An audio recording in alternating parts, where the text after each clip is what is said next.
Everyone, welcome to पढ़ले science. पढ़ले science में सभी प्यारे प्यारे बच्चों का स्वागत है। क्या हाल चाल, what's up, how are you all? I hope आप सब लोग ठीक हो। मेरा नाम है Radhika Sahgal and I am your English educator. ये यार कितनी बार बता दिया है, अब तो याद हो गया होगा, है ना? तो आज की क्लास में हम क्या करने वाले हैं, दी लास्ट लेसन को खत्म कर देंगे। It will be actually a last lesson.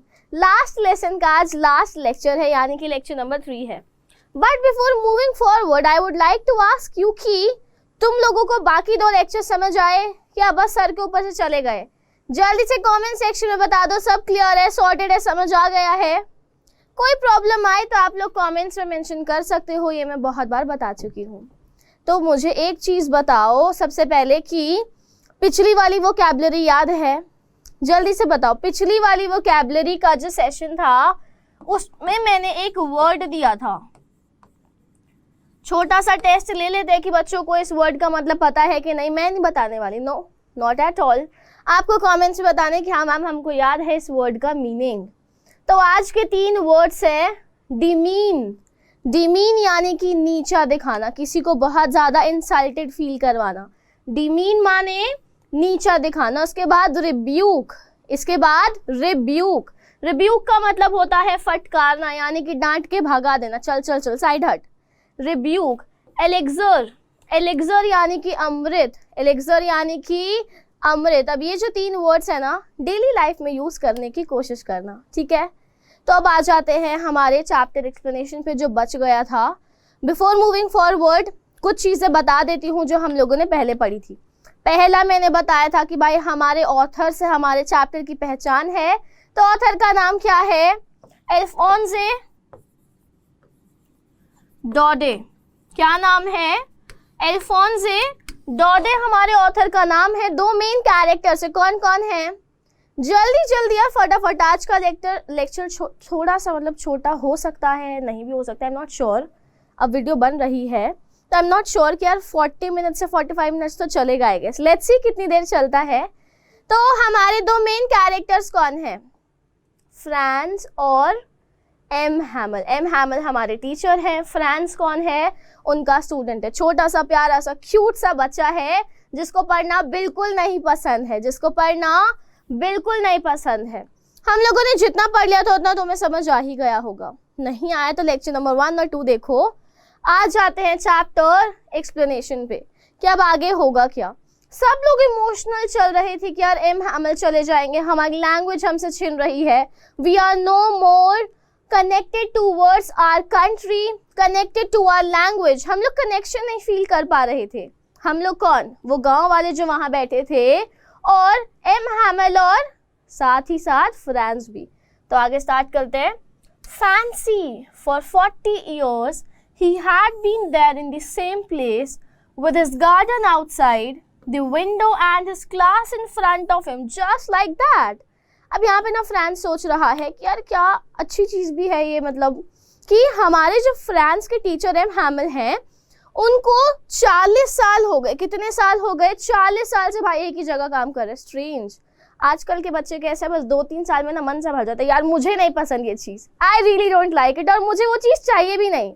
But यहाँ एम हैमल ने 40 साल, मतलब मुझे तो लग रहा था जवानी भी वहीं गई, बुढ़ापा भी वहीं गया, शादी ब्याह बच्चे सब वहीं हो गए होंगे उनके, है ना? तो 40 साल उन्होंने कहाँ दिए? इस स्कूल को दिए। उसी स्कूल को जिसके सामने उनका गार्डन था, और outside the window and his class in front of him, और उनकी क्लास उनके सामने थी।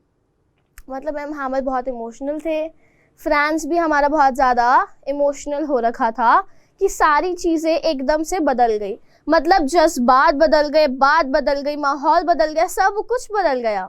Everything was changed. Only the desk and benches had been worn smooth. सिर्फ डेस्क और जो बेंचेस थे उन्हीं को घिस घिस के यूज किया गया है, बाकी सारी चीजें तो सिमिलर थी। The walnut trees in the garden were taller. जो बाहर वॉलनट ट्रीज थे वो और ज्यादा लंबे हो गए थे।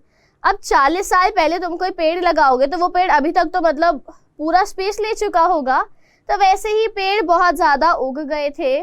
डेस्क और बेंचेस स्मूथ हो गए थे, and the hope vine that he had planted himself twined about the windows to the roof. और जो बाहर उसने बेल लगाई थी, ट्वाइंड यानी कि से जुड़ा हुआ। अब उसने क्या किया, उसने जो वहाँ पर एम हैमिल ने जो पहले बहुत टाइम पहले बेल लगाई थी, अब वो विंडो से लेकर रूफ तक जुड़ी हुई थी, यानी कि वो इतनी ज़्यादा बढ़ गई थी कि पूरी विंडो से कवर करते करते करते करते ऊपर पहुँच गई थी। तुम में से किसी को है प्लांट्स का शौक?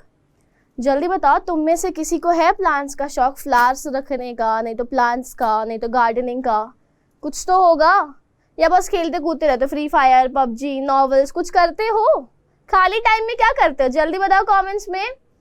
और आई एम सीरियसली शॉक्ड या फिर सरप्राइज्ड, मैंने लास्ट लेक्चर में बच्चों से पूछा था कि बच्चों तुमने अपने टीचर्स का नाम क्या रख रखा है, एंड आई लाइक अरे यार ये बच्चे सीरियसली क्या क्या नाम रखते हैं। एक ने चिंकारी बताया था मुझे, अपने फिजिक्स के टीचर का नाम या स्पोर्ट्स टीचर का आई गेस।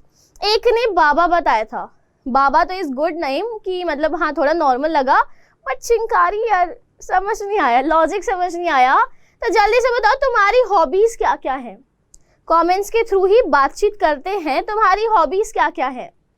आगे चलते हैं। How it must have broken his heart to leave it all. यार जब हम अपने घर से जाते हैं तो हमारा ना दिल ऐसा हो जाता है कि क्यों जा रहे हैं। खुशी तो बहुत होती है हम बच्चों को कि भाई घर से छुट्टी मिलेगी, फ्रीडम मिलेगी, आज़ादी है भाई, ब्रो मतलब पार्टी टाइम। बट एम हैमिल के लिए वही उनका घर था, वही उनकी ज़िंदगी थी। तो एम हैमिल को ना बहुत बुरा फील हो रहा होगा, उनका दिल ऑलमोस्ट टूट गया होगा। Poor man to hear his sister moving about in the room above packing their trunks. बेचारा आदमी ऊपर अपनी बहन की आवाज़ें सुन रहा है कि वो बार बार इधर उधर घूम रही है, ट्रंक्स पैक कर रही है। मतलब ये लोग सिर्फ स्कूल ही नहीं छोड़ रहे हैं, ये कंट्री भी छोड़कर जा रहे हैं। They are leaving the country for they must leave the country next day. अगले दिन ये लोग कंट्री ही छोड़ के जा रहे हैं कि मतलब अगर ये हमारी लैंग्वेज छीन रहे तो मुझे यहाँ रहना ही नहीं है। आई रियली डोंट केयर कि यहाँ कौन है कौन नहीं है, मुझे यहाँ से जाना है। एम हैमिल अब यहाँ से जा रहे हैं। But he had the courage to hear every lesson to the very last. पर उनके पास वो करेज, वो हिम्मत थी कि भाई आखिरी दिन है, आखिरी दिन में मुझे जो पढ़ाना है मैं पढ़ाऊंगा, मुझे जो सुनना है मैं सुनूंगा। After the writing we had a lesson in history. लिखने के बाद हम लोगों का एक हिस्ट्री का लेसन आया। And then the babies chanted their ba be bi bo bu. हमें तो नहीं सिखाया गया था ये बा बे बी बो बू। अबे तो सुना है मैंने बट यहाँ अ तो नहीं है। तो उसके बाद बच्चों ने अपनी चैंटिंग शुरू करी, बा बे बी बो, मतलब उनकी प्रोनाउंसिएशन सही करने के लिए। Down there at the back of the room, पीछे रूम के बैक साइड में, old Hauser had put on his spectacles and holding his primer in both hands. बूढ़े हॉजर ने, यानी कि जो पुताई करने वाला काम करता है, यानी कि जो घर बनवाता है, उसने अपने हाथ में ना पट्टी पकड़ रखी थी। पट्टी कौन सी होती है? वो जो ब्लैक बोर्ड नहीं होता छोटा वाला जो सरकारी स्कूल्स में चलता था। तो उसने अपने प्राइमर को दोनों हाथों से पकड़ रखा था, चश्मा उसने आंखों पर लगा रखा था। Spell the letters with them, और वो भी बच्चों के साथ लेटर्स को स्पेल कर रहा था, बा बे बी बो, और भी कुछ था ना, बू। हाँ मतलब ये सारे लेटर्स वो प्रोनाउंस कर रहा था बच्चों के साथ। You could see that he too was crying. तुम ये तक देख सकते थे कि ओल्ड हॉजर भी रो रहा था। क्यों? क्योंकि उससे उसकी लैंग्वेज छीनी जा रही थी। भाई तुमको अगर कहा जाए कि यार तुमको अभी हिंदी नहीं बोलनी, इंग्लिश तुमको आती नहीं है, तो तुमको भी तो दर्द होगा कि यार बोलूँगा कैसे, इंग्लिश हमने सीखी नहीं और हिंदी हमको आती नहीं, तो मतलब क्या ही करा जाएगा। तो वैसे ही यहाँ पर भी लोगों को दुख हो रहा था कि यार हमको अपनी मदर टंग नहीं आती। Such a pathetic place it was. His voice trembled with emotion. Tremble यानी कि कांपना। उसके ना अंदर इमोशंस की एकदम ज्वाला आ गई थी। Oh my goodness. तो वैसे ही ना उसकी आवाज़ बहुत ही ज़्यादा कांप रही थी, हिल हिल के बोल रहा था। And it was so funny to hear him that we all wanted to laugh and cry. और ये चीज़ देख के ना हम लोगों को हंसी भी आ रही थी बट रोना भी आ रहा था। अच्छा वैसे ऐसा होता होगा ना, मतलब मुझे नहीं पता कि तुम्हारे साथ हुआ है कि नहीं, जब रो रहे होते हैं तब कभी बात करें फ़ोन पे, मतलब रोते तो यार तुम हो गए, बच्चे थोड़ी बड़े हो गए हो, रोना धोना तो चलता होगा। तो रोते रोते जब बात करते हैं ना तो आवाज़ ना बहुत ज़्यादा शेक करती है, सामने वाले को भी नहीं आती, तुमको भी साफ नहीं आती कि क्या बड़बड़ा क्या रहे हो। तो वैसा ही एग्जैक्ट सेम हाल यहाँ पर इन लोगों का हो रखा था। यहाँ तक क्लियर है? Giving you 10 seconds. यहाँ तक कोई डाउट है तो जल्दी से कमेंट सेक्शन में बता दो, नहीं है तो चलते फिर आगे।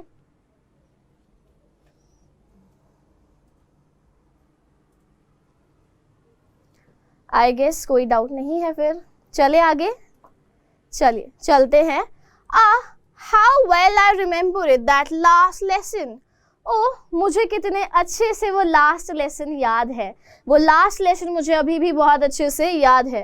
All at once the church clock struck 12। और एकदम से चर्च की जो बड़ी सी घड़ी थी उस पे 12 बज गए। यार हमारे यहाँ वैसे ऐसी नहीं होती हैं घड़ियाँ, बट यहाँ पर है। चर्च क्लॉक थी बहुत बड़ी जिसपे 12 बजते बहुत तेज से आवाज आती थी। देन द एंजेलिस, एंजेलिस यानी कि देवदूत प्रार्थना।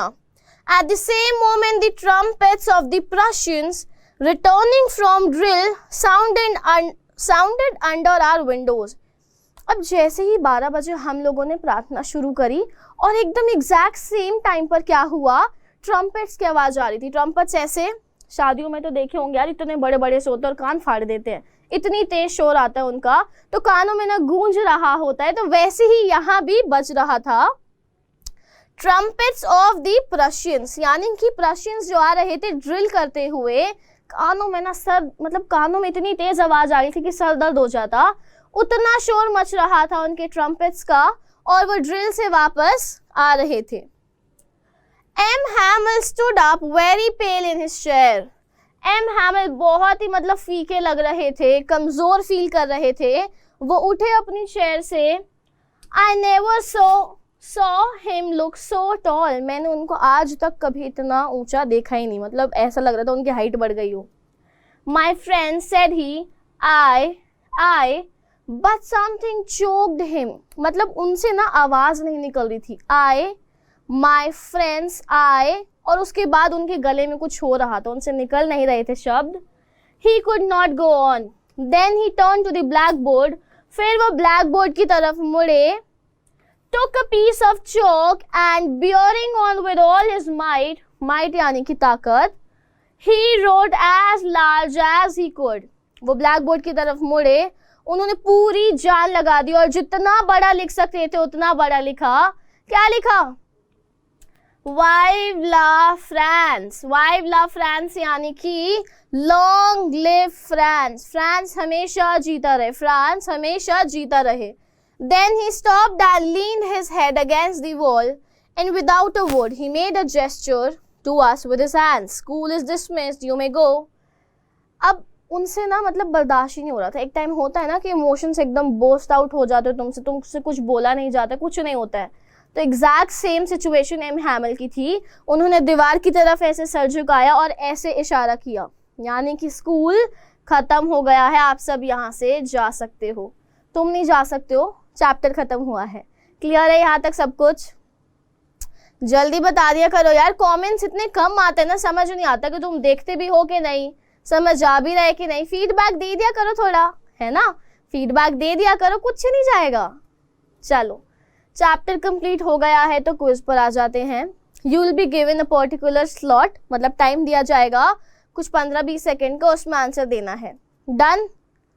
चलो फर्स्ट क्वेश्चन देखते हैं। 4 क्वेश्चन होंगे आई गेस टोटल में। For how many years did M Hamel serve the school? M Hamel ने कितने साल के लिए स्कूल को सर्व किया था? फटाफट कमेंट सेक्शन में बताओ कि एम हैमल ने कितने टाइम तक स्कूल को सर्व किया था।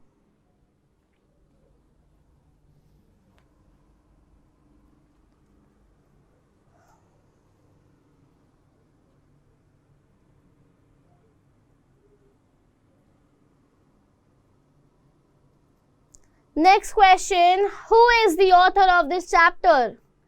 इस चैप्टर के ऑथर का नाम क्या है? जल्दी से कमेंट सेक्शन में। Who is the author of this chapter?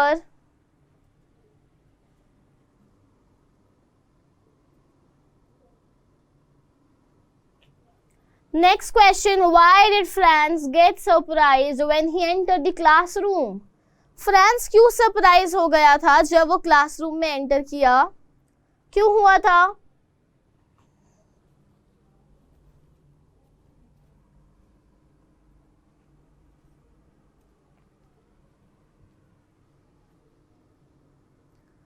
चले आगे।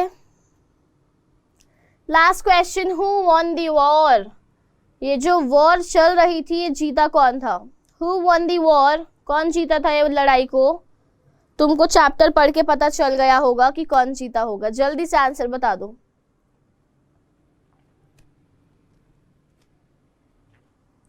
चलो भाई बहुत टाइम हो गया, टाइम अप। चलते हैं आंसर्स पे। First, for how many years did M Hamel serve the school? कितने साल तक एम हैमल ने स्कूल को सर्व किया था? 40 साल। कितने साल? 40 साल। Answer would be C part. क्या आंसर होगा? C part will be the right answer of this question.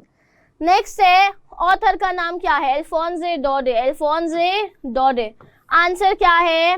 B part is the right answer. Next, Franz क्यों सरप्राइज हो गया था जब क्लासरूम में घुसा? क्योंकि कोई हसल बसल नहीं था, शोर नहीं था, भागा दौड़ी नहीं थी, और एम हैमल ने उसको डांटा भी नहीं था। This was a shock for him.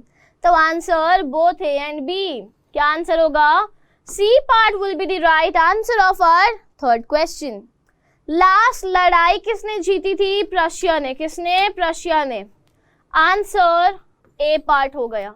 यार मेरे तो 4 में से 4 आ गए हैं, क्योंकि अल्टीमेटली क्विज तो मैंने प्रिपेयर की थी ना। तो तुम्हारे कितने हैं जल्दी से कमेंट्स बता दो कि मैम मेरे भी 4 ही आए हैं। ठीक है, मेरे भी 4 ही आए क्योंकि मैंने पढ़ा था। अब आ जाते क्विक समरी पे। ठीक है, चैप्टर जो है वो ना loss of culture, loss of language के बारे में बता रहा है। It highlights that anything taken for granted will be taken away from you any time. ये तो यार मम्मी पापा की कही हुई बात याद दिला देता है कि तुम जिस चीज़ को फॉर ग्रांटेड ले लेते हो ना, कि मतलब कर लेंगे यार, बाद में कर लेंगे, वो चीज़ तुमसे दूर ऑटोमेटिकली चली जाती है। होता है ना कि हाँ यार बाद में दोस्तों को टाइम नहीं दे रहे, बाद में दोस्त भी यही कहेंगे कि जा हमारे पास भी टाइम नहीं है। सुना है ऐसा दोस्तों से? तो ऐसा ही कुछ इनके साथ हुआ, ये अपनी लैंग्वेज को इग्नोर कर रहे थे। तो लैंग्वेज अब इनको धोखा देके चली गई कि जाओ मैं नहीं आ रही तुम्हारे पास। It also talks about French and describes it as a beautiful language. इसमें फ्रेंच को एक ब्यूटिफुल लैंग्वेज की तरह बताया गया है। ये जो स्टोरी है ना फ्रैंको प्रशियन वॉर के टाइम पर लिखी गई है, in which France was defeated by Prussia led by Bismarck. Prussia ने हरा दिया था फ्रांस को फ्रैंको प्रशियन वॉर में। मेन कैरेक्टर्स है एम हैमल और फ्रांस। फ्रांस एक स्टूडेंट है, एम हैमल एक टीचर है। एम हैमल ने 40 साल इस स्कूल को सर्व किया है। अब वो अपनी कंट्री को छोड़कर जा रहे हैं। As from the next day new teacher, यहाँ टीचर है, ये टीचर है TEACHER, would come and teach German to them। अगले दिन से उनको जर्मन पढ़ाई जाएगी। फ्रांस बहुत ज़्यादा सैड है क्योंकि उसने पहली चीज़ एम हैमल से पढ़ाई नहीं की, दूसरी चीज़ उसको फ्रेंच बिल्कुल नहीं आती है, और एम हैमल अब रहेंगे भी नहीं। इतना ही था। तसल्ली? सब ठीक? ज़्यादा तो नहीं हो गया? मुझे लग रहा है छोटा सा ही लेक्चर बनेगा ये, जितना अभी तक हम लोगों ने पढ़ लिया है। और अगर स्पीड स्लो लगती है तो स्पीड अपने हिसाब से आप बैक करके भी देख सकते हो, है ना। और अगर आप लोगों को स्पीड बहुत स्लो लगते हैं तो फास्ट कर सकते हो, मतलब वहाँ पर ऑप्शन होता है यार यूट्यूब पे, है ना। और अगर आप लोगों को फास्ट लग रहे हैं तो स्लो भी कर सकते हो, तुम्हारे हाथ में सारा कंट्रोल। चले टेक्स्ट बुक एक्सरसाइज पे। टेक्स्ट बुक एक्सरसाइज पर आ जाए, जल्दी से बता दो। चलो टेक्स्ट बुक एक्सरसाइज पर आ जाते हैं। The people in the story suddenly realize how precious their language is to them. What shows you this? Why does this happen? अचानक से ना लोगों को एहसास हो जाता है कि ओ भाई हमारी लैंग्वेज हमारे लिए बहुत इंपॉर्टेंट है। ऐसा क्यों हुआ? ऐसा तब हुआ जब ऑर्डर आ गया कि भाई अब तुमको फ्रेंच पढ़नी ही नहीं है, अब से तुम लोग जर्मन पढ़ोगे, क्योंकि हमारा फ्रांस हार गया है प्रशिया से। ठीक है, चलो। People suddenly realized that French was precious to them because, अब ऐसे जो क्वेश्चंस है ना बेटा, उसमें पहले तो क्वेश्चन वाली लाइन ही लिखनी होती है, और साथ ही साथ ये जो क्वेश्चंस है 3 मार्क्स में तो आने की हिम्मत रखते हैं। 3 मार्क्स में क्वेश्चन आ गया तो खाली तो मत छोड़ कर आना। ऑल्सो एक चीज़ पूछनी थी मुझे तुम लोगों से कि 1 शॉट रिविजन करनी है। फॉर एग्जाम्पल मैंने दी लास्ट लेसन करा दिया, अब उसके बाद 1 शॉट रिविजन करें कि नहीं करें?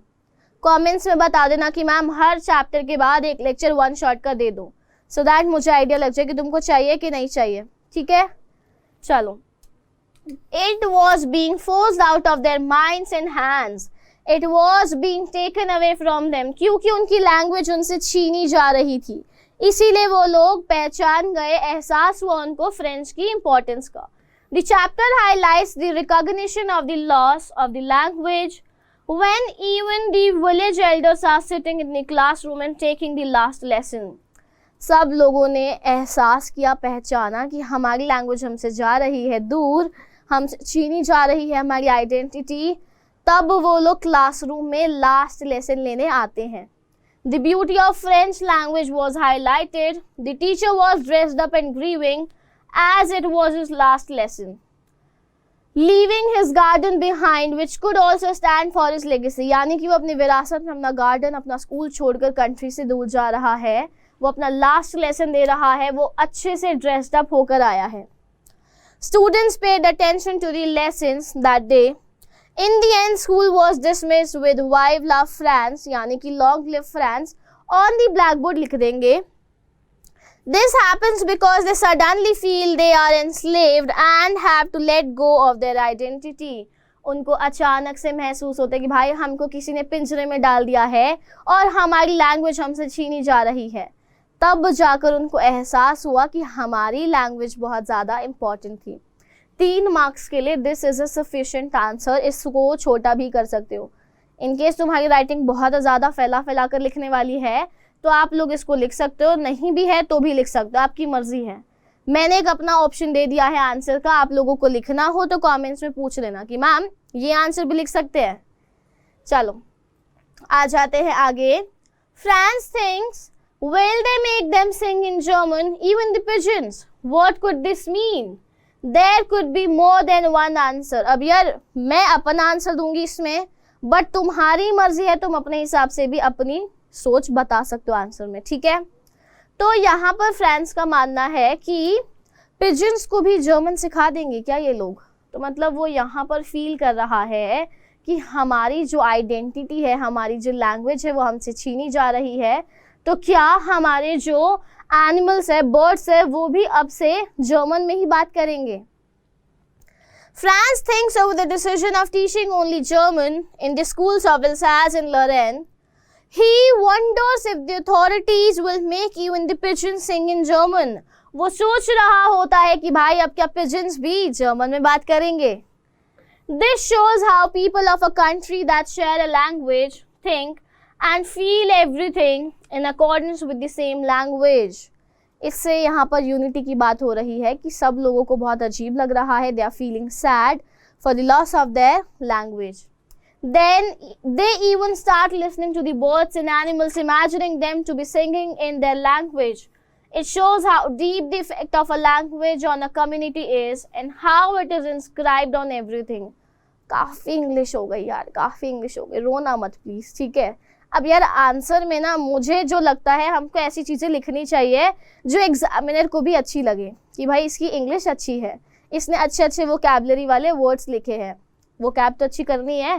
तो कोशिश करना कि इन जो क्वेश्चंस के आंसर्स में लिखवा रही हूँ उनको याद करके लिख लो एक बार, उसके बाद नीड नहीं होगी कि दोबारा पढ़ना पड़े, ठीक है।